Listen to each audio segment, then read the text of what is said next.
Race for Lithium. Take note is Asia Society India series of in-depth explainers on emerging issues across economy, policy, and life. I'm Govindraj, Ethiraj, journalist and founder of IndiaSpend and The Core, a business news venture. Today, we take a look at the race for lithium, which has become central to clean energy, electric mobility, and even national security. As we read about increasingly, it plays a vital role in powering everything from electric vehicles to smartphones, laptops, and renewable energy storage systems, and has become a strategic resource influencing diplomatic relationships, trade deals, and countries' relationships. The recent US-Ukraine lithium deal is just one example. So to help us understand this race for lithium and what's going on, and more importantly, what lies ahead in this very complex world right now, we have with us Niharika Tagotra, Senior Research Specialist at the World Resources Institute, and Marina Zhang, Associate Professor at the University of Technology, Sydney. Let's begin. So what I'm going to do is ask each of you, that's Marina and Niharika, in that order, to speak for about 5 or 6 minutes on how you view this whole theme of the race for lithium before we jump into more specific issues. So Marina, it's over to you. Thank you for having me. Well, I've been studying critical minerals for quite some while, largely from the angle of geopolitics. As we know, critical minerals, including lithium, increasingly several very rare metals and rare earths. So what does that mean? Well, that means the control of the supply will have geopolitical impacts. And as we have seen, China, since 2003 until now, has increased the list, expanded the controls of critical minerals, including lithium and several other critical metals and critical minerals. So such controls the price have to shockwave in the downstream producers, including all the industries from mobile phones, electric vehicles, and advanced batteries, and we know that. Consequences are, we witnessed the price surges of such critical minerals, but actually it's not so much in lithium. We have seen in the past couple of years, actually the price of lithium has gone down quite a lot, and recently I think maybe from next year the price perhaps will go up. The reason is because the demand is picking up from now on, and the previous years, the demand actually became sort of not soft. Most producers actually were consuming their stockpiled lithium. So China is at the beginning of this year has expanded its control list of critical minerals, including lithium, such that critical engineers and technologies now are not allowed to go out of China. So this will have impacts not just for the buyers, but also for China's downstream, for example, battery producers.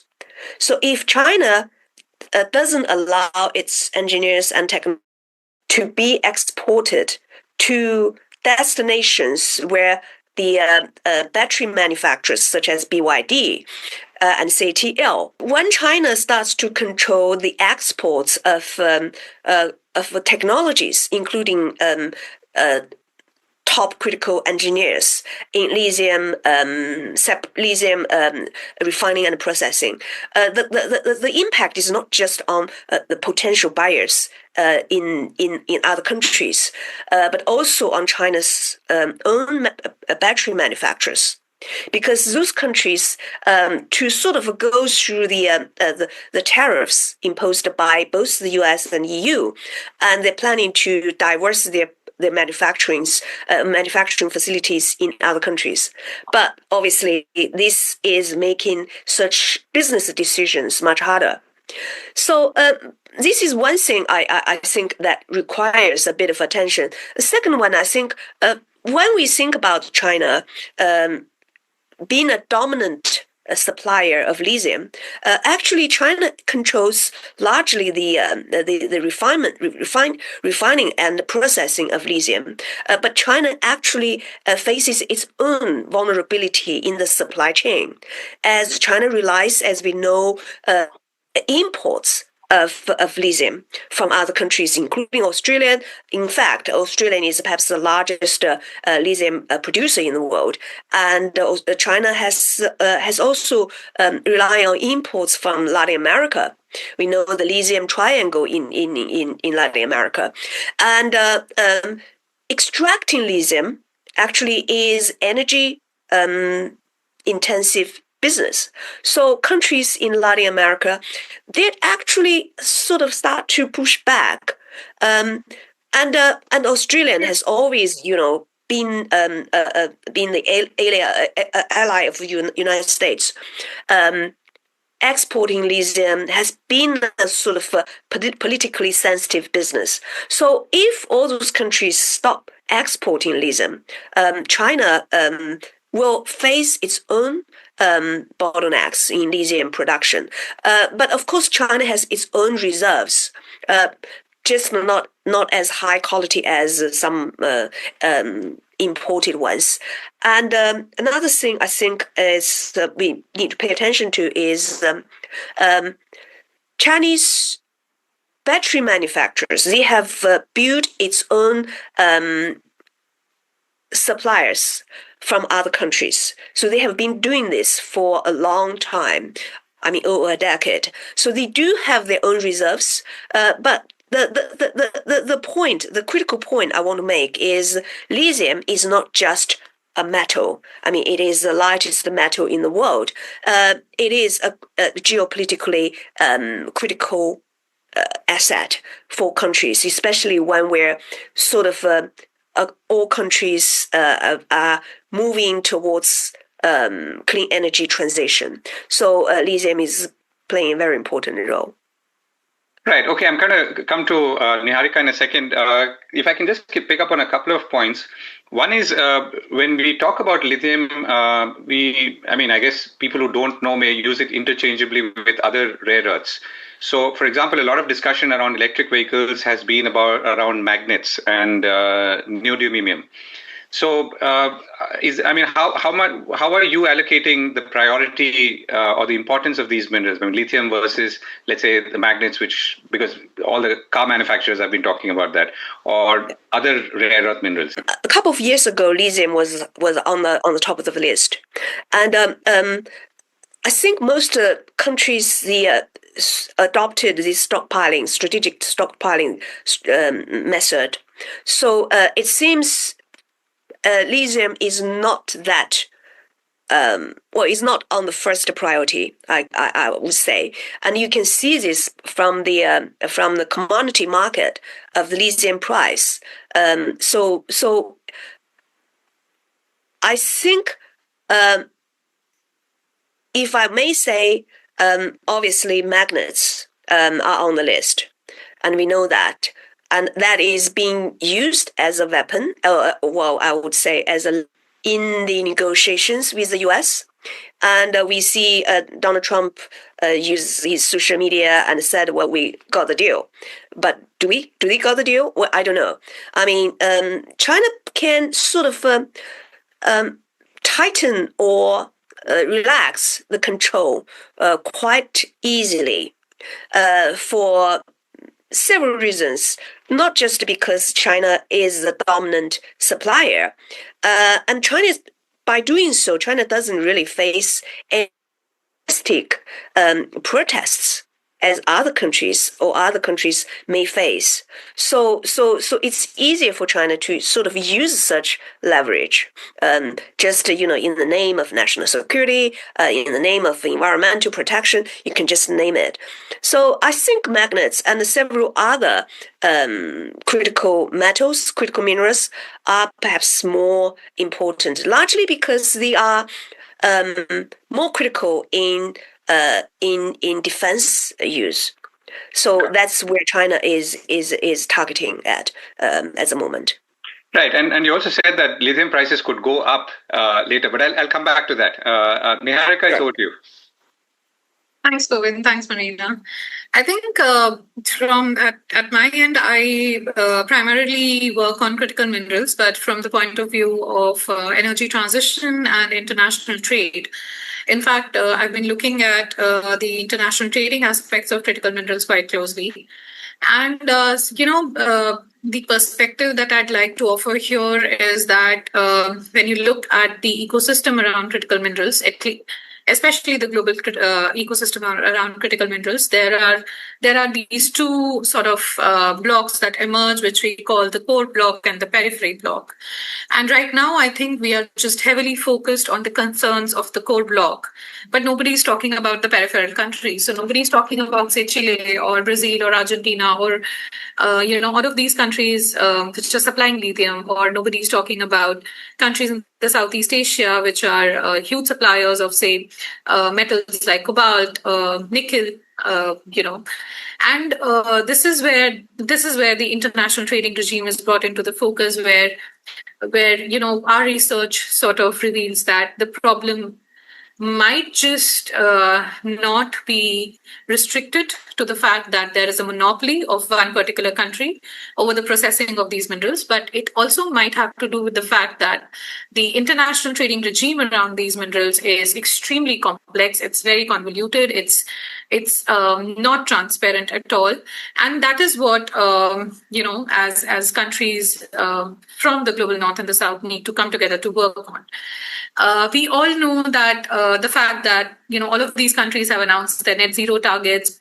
Governments are moving towards clean energy transition. So, raw materials for any of these technologies, be it lithium, be it rare earths, be it cobalt, manganese, nickel, all of these are going to gain in terms of their criticality. The supply chain vulnerability for these minerals are going to reveal themselves but naturally, as the demand rises, the supply chain problems are going to be underlined. Now, the problem here is, how do you address it?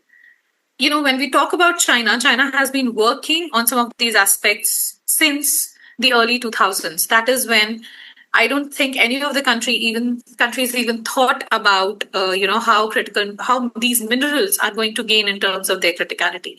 So that was a very forward-looking, very, very forward-thinking process, in terms of how the Chinese government thinks about the future. But now that we are here, what do we do about it? I'll offer, a perspective from, say, countries of the global south. Some of these countries, in fact, most of these countries are the largest producers of these minerals, but they don't process these minerals. They don't participate in the production of some of these technologies. And hence, there is an extreme commodity dependence that comes for some of these countries. That being said, these minerals form an important component of economic development for a lot of other middle-income countries that are looking to incorporate some of these technologies as a part of their economic development, economic growth.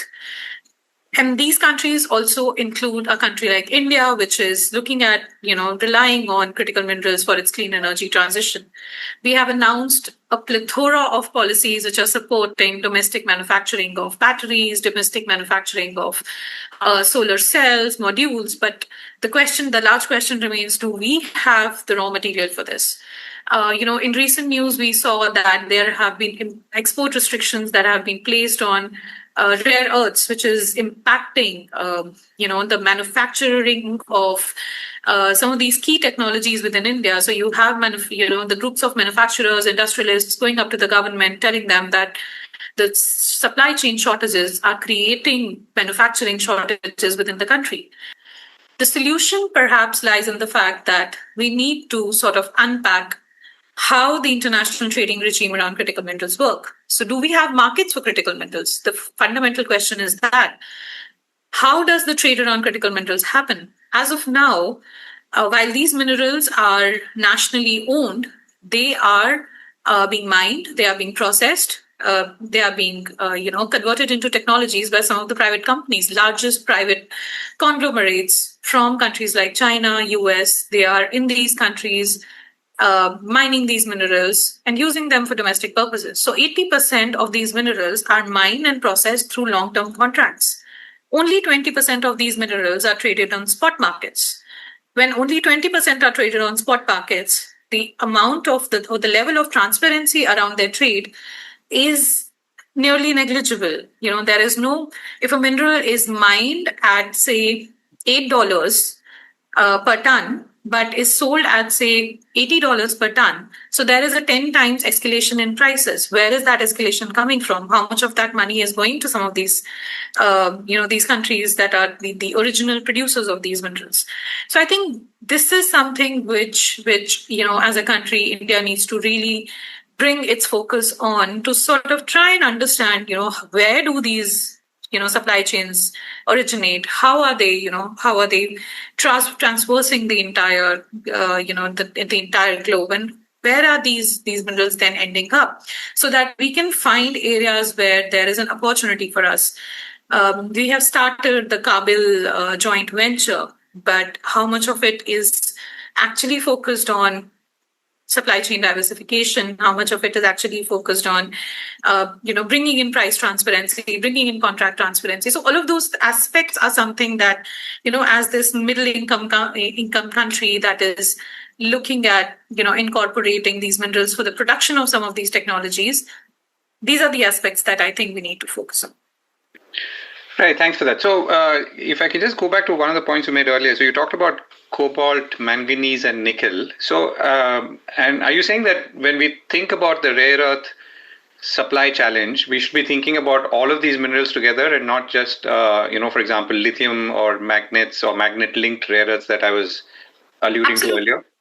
Absolutely. In fact, if you look at the mineral composition of, electric vehicles, or battery energy storage systems, or solar panels or modules, there are groups of metals and minerals which are used, in some of these technologies. These are not just limited to lithium, or these are not just limited to rare earths, but there is a huge amount of cobalt that goes into, the manufacturing of these technologies. Copper, a huge and very important. But are we seeing? Are we seeing similar supply challenges in these areas as well? Yes, we are. Okay. Yes, we are. For manganese, for nickel, all of these. The International Energy Agency, in fact, defines a group of say 20 odd minerals as critical. For India itself, we have defined 30 group of minerals as critical.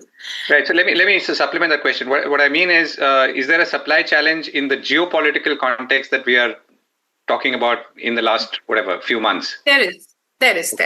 Okay. And it, for each country, it differs, because say for India, supply of graphite is not a challenge because we domestically produce it, so we don't need to import it. But for a country like, for Europe, supply of graphite may be a challenge. In fact, for Europe, copper supply is a challenge. So they have this entire, ecosystem around copper recycling that's going on, where they want to reduce, primary dependence on a metal like copper. So right. For us, that might not be a challenge, but, how we define critical minerals depends, it differs from one country to another. Got it. Marina, let me come back to you. So just to, clearly define the mining of the minerals, the processing of it, and then obviously the export of it. So I know, for example, that some of the processing of rare earths that happens in China is imported even from countries like India, because we don't have the processing capacity or as much processing capacity. And you've talked about Australia, which is much bigger in any case. So can you draw that map for us today in terms of, again, if you were to look at the top 3 or 4 rare earths, including lithium, how does it look like? I mean, I know China is 90% of processing, but if we were to see or start seeing shifts, how could that move, as in the processing followed by, let's say, the mining and so on? Well, China's is really in the processing technologies. So for many of those minerals, China actually relies on imports. For example, cobalt, you just mentioned, is largely from Congo in Africa, and nickel is largely from Indonesia. And China has joint ventures with the largest nickel miner in Indonesia. And lithium is the reason lithium is sort of and the spotlight is because the demand for lithium is highest, because if you look at the battery, as Niharika mentioned, well, many minerals, magnesium, cobalt, nickel, lithium, all include graphite, but lithium is the main element. Battery technologies is advancing in such a way that some of those minerals can be how to say, you don't need to use them, so you can find alternatives, and the quality of the batteries in terms of the capacity won't have much influence. So China is making very strong progress on that front. Niharika just mentioned something that I think that is really very, very interesting. You're talking about the market for these critical minerals. And of course, those minerals cannot be bought by normal consumers because you don't know how to use them, right? So you do need to have a downstream industry to use them. So you name it, there are just only a few countries which actually are in the demand position in this entire supply chain, right? And China, unfortunately, controls most of it. And you name it, from EV, from solar panels, from wind turbines, and China controls not just the meat part of the supply chain. China also controls the downstream market. So therefore, I mean, whatever China uses minerals as a weapon is not really it has impacts in two ways. And we cannot just underestimate the signals sent by China, because whenever China said, okay, we're going to control exports of whatever minerals, and we witness price surge. And but the point is, that benefits China. So, but China, in fact, may not lower the supply. So it's a bit tricky question, I think. Okay, Niharika, you've touched upon where India stands in this dynamic, and as a consumer of rare earths and of lithium also, and we'll come back to lithium in a moment in some more detail. Where do you feel, we are doing a bunch of things right now. The government has stepped up, or trying to step up production, is pushing resources towards that. We are scouting around the world. So all that is happening. So how are you seeing the efforts that are being made right now in the context of the demand that you feel there will be, including from the electric vehicle manufacturers, because their voice can be heard very clearly, and their problems. So how are you seeing that? That's actually an interesting question, Govind. In fact, in one of our research papers that we put out last year in 2024, we did the demand estimates for India in terms of its clean energy transition for a group of these minerals, and the demand for lithium, in terms of correlating it with India's net zero goals, we realized that in 2050, the demand is going to be at least 30 times what we have today. And compared to that, the domestic reserves are probably only 1/5 of what the demand is going to look like. So, of course, there is a challenge. There is a huge shortfall in terms of, where we stand in terms of domestic production and what our domestic demand is going to look like by 2050. Mm-hmm. And most of it is going to be import dependent if we do not take measures. But then if you don't have domestic reserves, that are going to match your demand, what do you then do about it?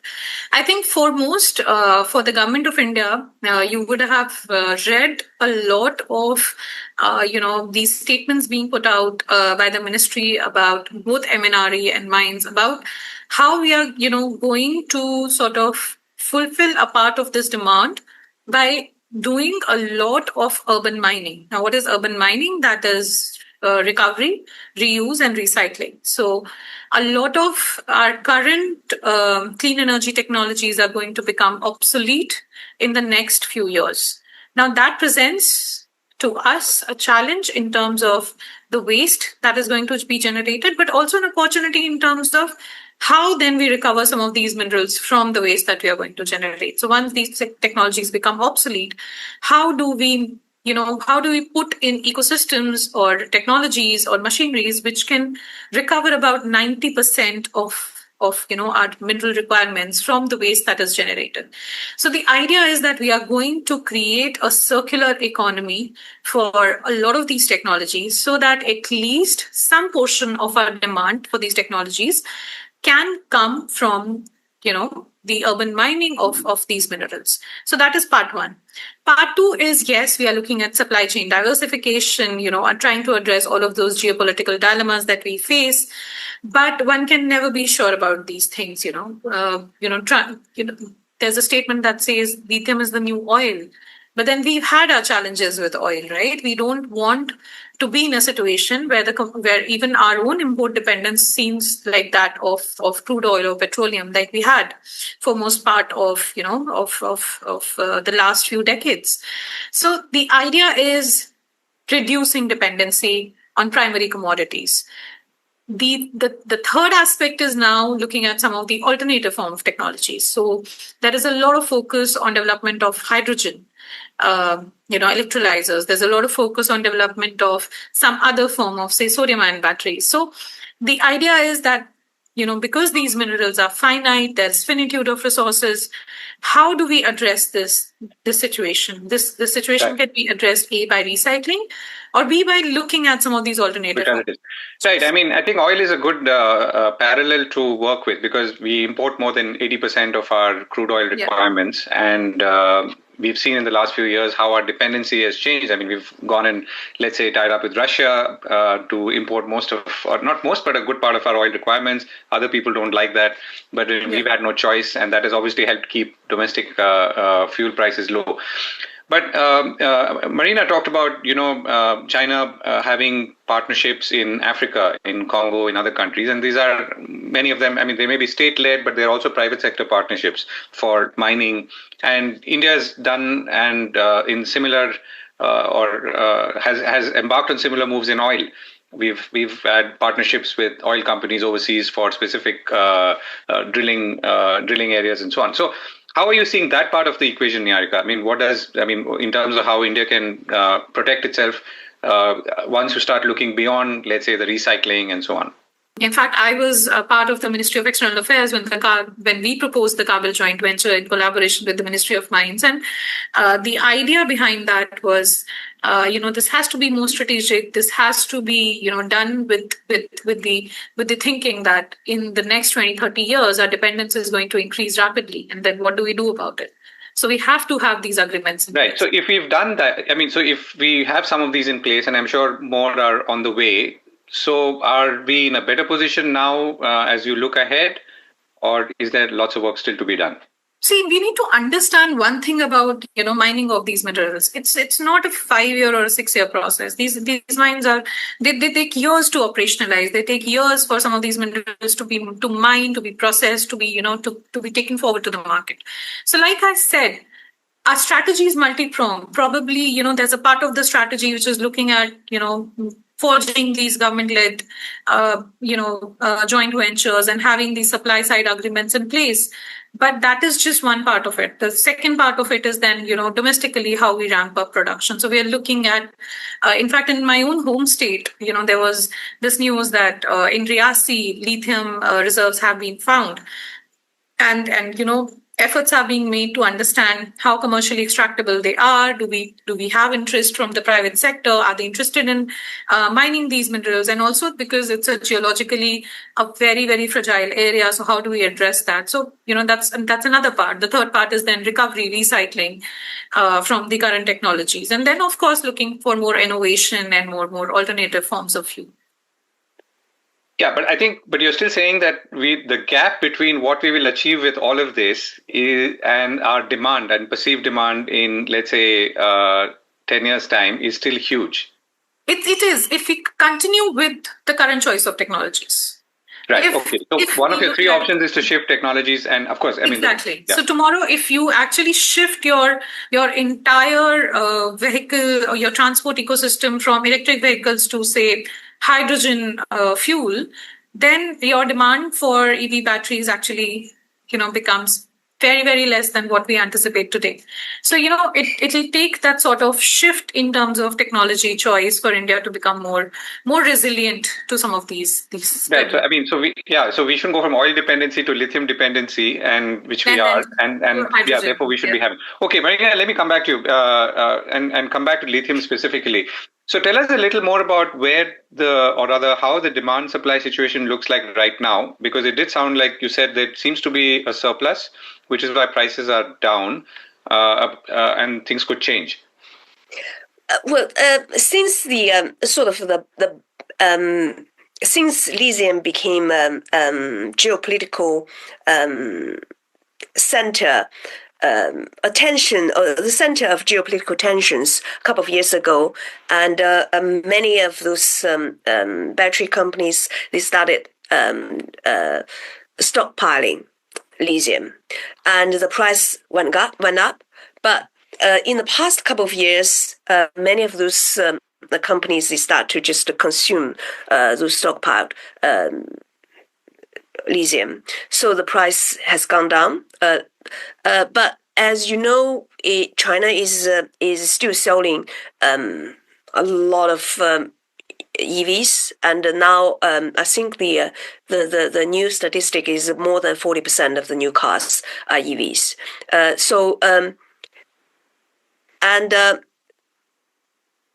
And also the first batch of EVs sold in China, some of them sort of reaching the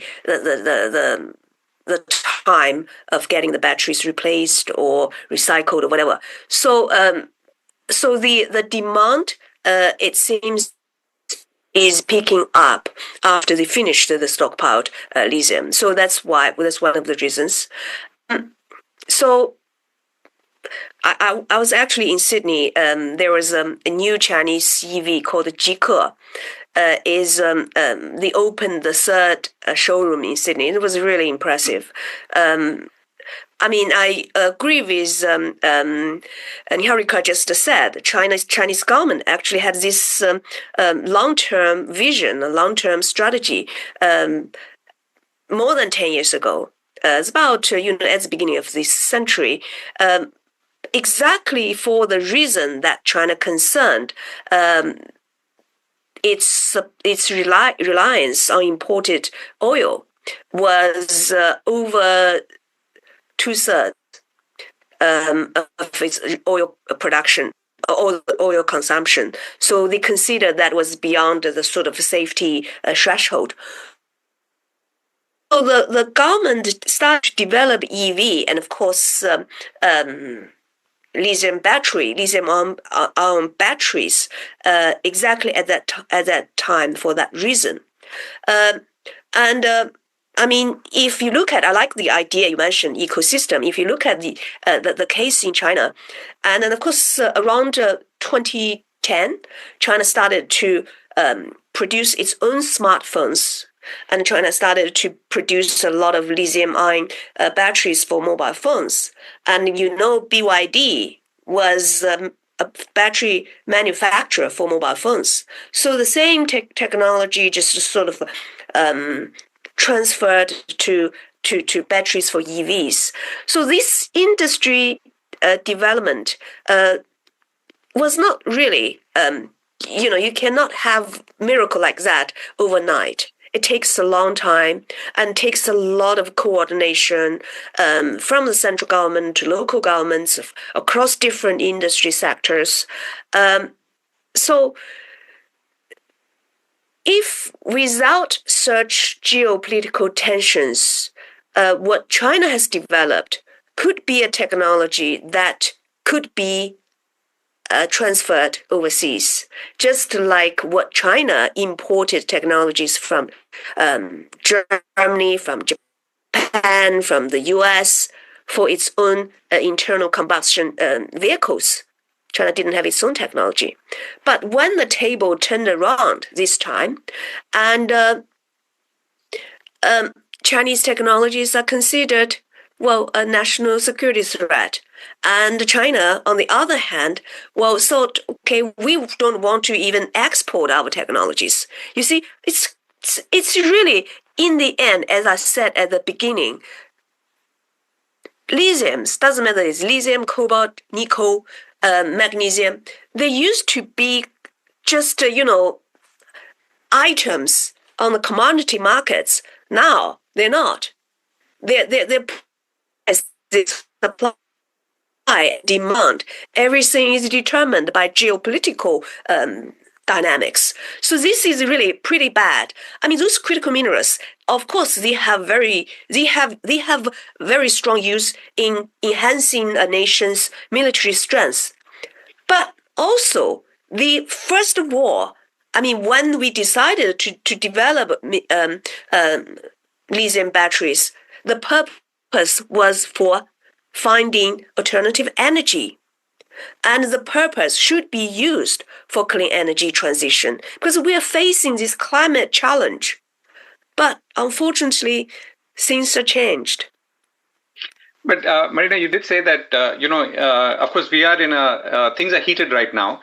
And yes. And therefore, tempers are running high, threats are being issued, statements are being made. But do you feel that, you said that China is also an interdependent player in the lithium or rare earth supply chain? I mean, because it is importing, it is processing. If other countries start developing their own processing technology, there's more tie-ups, there's more strategic partnerships, and everyone would be racing towards that.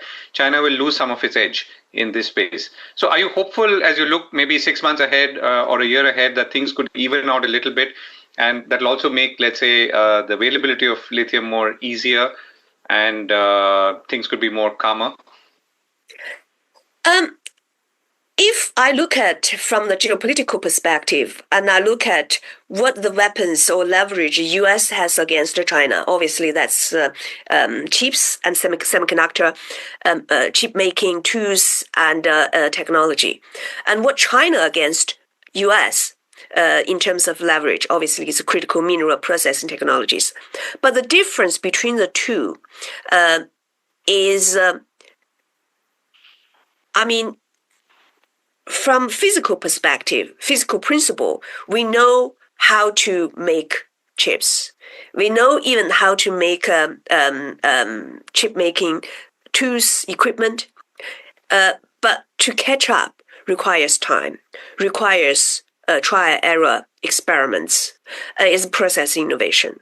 But critical minerals is slightly different because, as I said, for lithium, China is vulnerable in terms of its dependence on imported material. But several other minerals, China does hold dominance in terms of natural reserves. And rare earth is one of them.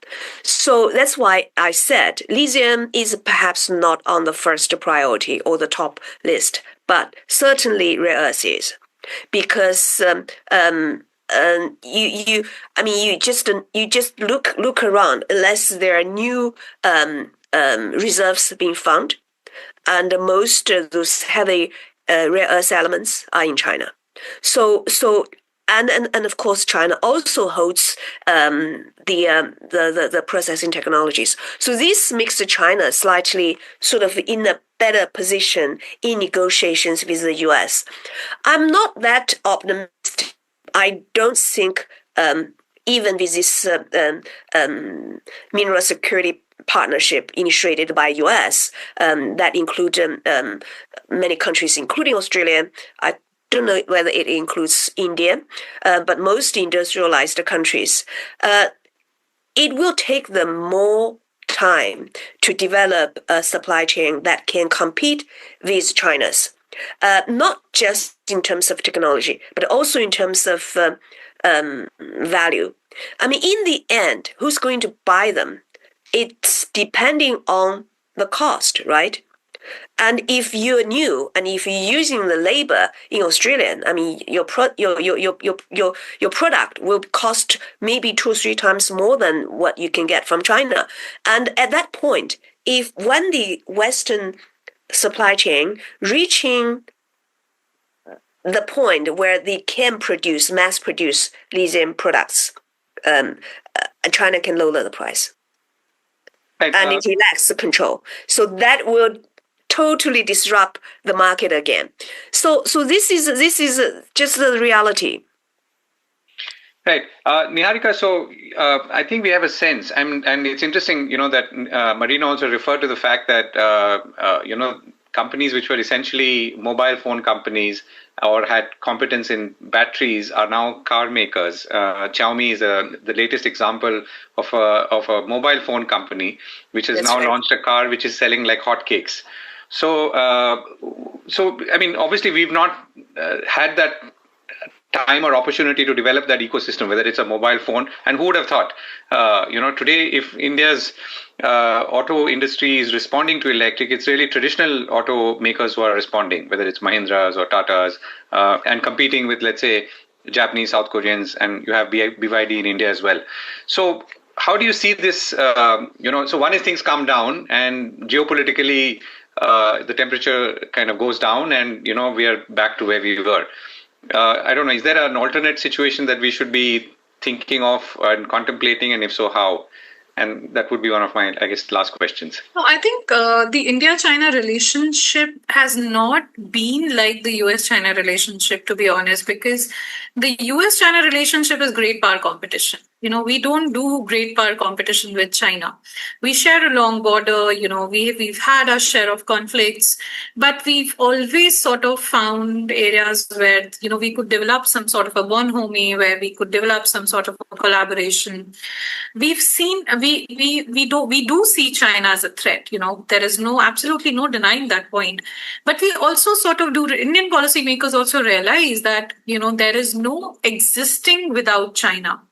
When you have those 2 huge markets in a subcontinent, you cannot eliminate, one huge market and then sort of try and position yourself. We are very clear about that being a realistic, that being a reality.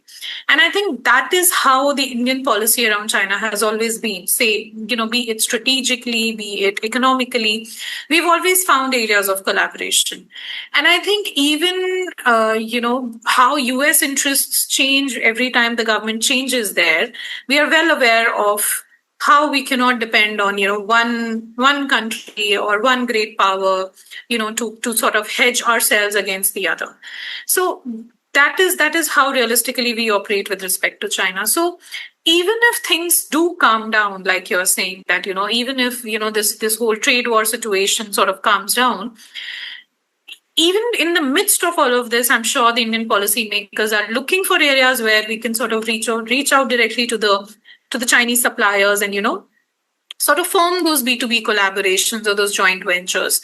Because the idea for India has always been that, we are more interested in what serves us, our domestic interests, our national interests, rather than being used as a pawn by somebody in the broader geopolitical game. Right? And that geopolitical game is playing itself out right now for critical minerals. And India is extremely well aware of the situation. And, I will not be surprised if you tomorrow see a B2B, a venture or a B2B agreement that is being signed or between, suppliers from China and manufacturers in India. So I'll not be completely surprised by something like this if that comes up. Because realistically, that is how things are looking for India. And that is how they should be, right? So, I don't see, at least from Indian point of view, I don't see the situation or the policies drastically changing themselves according to how the geopolitical picture changes.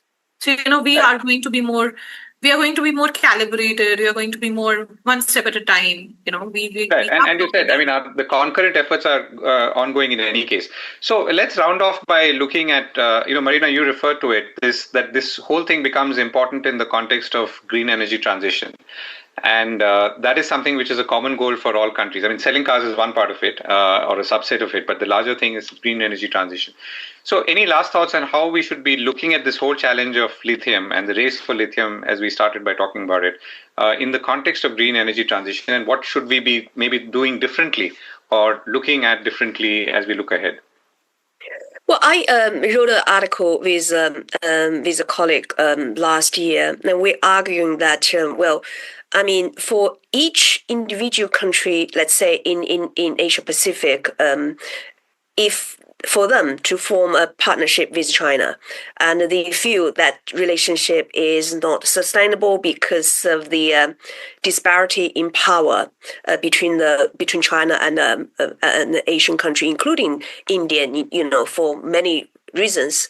But Asia Pacific actually can, especially ASEAN countries, can form a kind of coalition to work together with China. And if China seems a threat to a single country, but China cannot be a threat to a bunch of countries, especially in Asia Pacific, because China is not that silly to mess up the relationship with all neighbors. So if that kind of partnership can be forced, and China actually could share the technology and using the resources with those countries and the labor of those countries. And the technology is not just about processing, it's also about building infrastructure. For example, clean electricity, because we know critical mineral is energy consumption, is energy intensive industry, and China has learned a hard lesson to develop technologies, including waste management of mineral processing. So those can be built at least with targeted markets, let's say, not for military usage. And that can benefit, let's say, a large proportion of the global population in terms of green energy transition. So I don't think China is necessarily wants to be isolated. China develops a technology, develops a products, and they want to sell to the world. I had this feeling when I went to see this new EV showroom in Sydney. The reality is the competition in China is so fierce. If you don't go abroad, you won't be able to make money. And largely, fundamentally, you just mentioned, all those investors in Indonesia, in Congo, and in Latin America, most of them actually private businesses. They're not state-owned enterprises. And what they want profits. Meanwhile, if they can do things that help conquer the climate challenge, that's a really good win-win situation. I think this really is not just about trade; it's about diplomacy. Right. Thanks for that, Marina. Niharika, last word on as viewed through the lens of green transition. No, I agree with Marina here. I don't think climate change is a zero-sum game, and we cannot look at it as a zero-sum game. This is a collective problem which needs to be resolved collectively.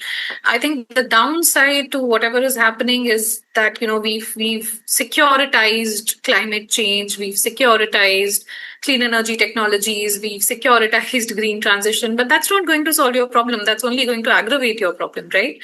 So I think we need more collaboration. We need countries to sort of identify exactly how self-interest works, and then how collaboration is going to sort of, minimize the negatives and maximize the positives. I do understand that some of these minerals have, implications for the defense industry, for security, which has gained prominence over the last couple of years. But the major challenge that is facing us right in our faces is climate change. And this is going to impact people massively. And, the quickly we resolve it, the quickly we move together to resolve it, I think better for all of us. Sadly, the greatest power, the country with the greatest amount of power has denied, climate change, the realities of climate change. But that doesn't mean that, India and China being the two largest countries, two largest markets, don't have the incentives to collaborate. They do. There are a lot of opportunities to collaborate. And, from a personal point of view, I think that should be our ultimate gain. We should be pursuing, that cooperative window that we have, at least for these non-traditional areas. Right, and that's a fairly good and optimistic note to end on. Thank you so much, Niharika and Marina, for joining us on Take Note. Today's theme was Race for Lithium. Take Note is Asia Society's India series of in-depth explainers on emerging issues across economy, policy, and life. I'm Govindraj Ethiraj once again, and thank you to Asia Society for inviting me to be part of this as well. So thank you very much, and I hope you had a useful time understanding where we are in the race and where we could be in coming months and years. Thank you very much.